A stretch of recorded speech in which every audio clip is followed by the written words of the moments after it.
Oh no, your safety tether just snapped again. But that is totally fine. You are not going back anyway. Right now, this planet in front of you is Kepler-22b, 640 light years away from Earth. Intense gravity pulls you into a free fall. The atmosphere rips open around you. Bright orange friction flames consume your vision, a flash of light. And then you break through. You thought you would see an ocean, or spots on dry land, maybe even signs of life. Instead, you just see a massive, thick sea of clouds, stretching from horizon to horizon. Endless and unbroken, with absolutely no edge in sight. The atmospheric pressure here is just slightly higher than Earth. You can totally handle it as you keep sinking. You punch through the final cloud layer, and an ocean appears right beneath your feet. The color is not that clear blue we have on Earth. It is a very deep, dark green. The surface is strangely calm, almost zero ripples at all. Humanity still does not know if Kepler-22b has moons, which means there might be no moon to pull the tides here. Your feet finally hit the water. The water is warm, but not a nice, relaxing kind of warm. More like a lifeless, stagnant heat. Like a pot of soup simmering forever that nobody drinks. The temperature on this planet is pretty cozy. NASA data actually shows its average surface temp is around 21 degrees Celsius, which is basically the same as Earth.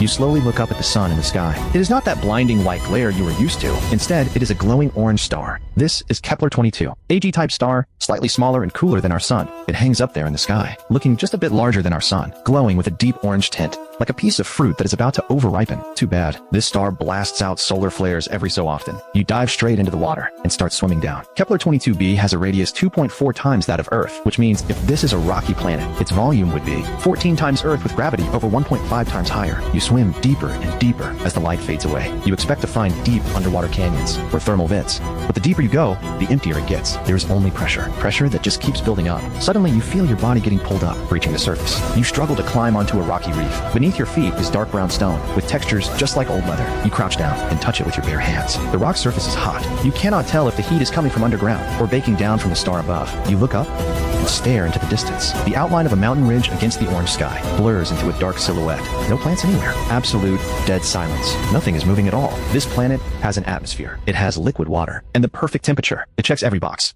Scientists say makes a planet habitable, but habitability is just a physical stat. It does not mean there is actually life here, standing on this alien rock. You suddenly realize that 640 light years away, right now it's just a normal afternoon back on Earth. Someone is soaking up the sun. Someone is stuck in bad traffic. Someone just brewed a fresh cup of coffee, and then casually glances up at the sky. Night begins to fall, way faster than you expected. Across the deep blue canvas of space, stars pop out one by one. You search the sky trying to find our solar system, a super faint little yellow dot, hiding on the very edge of a star cluster. That is the sun. Out here, it is just an ordinary star that you could easily ignore, and Earth right next to it is way too small to even see. So you just stand there on this rock, staring at that single speck of light, with absolutely zero sound in your ears. The wind stops, and the ocean goes dead still. The entire planet feels like it is waiting for something, and you do not know what you are waiting for either. You just keep watching it for a very long time.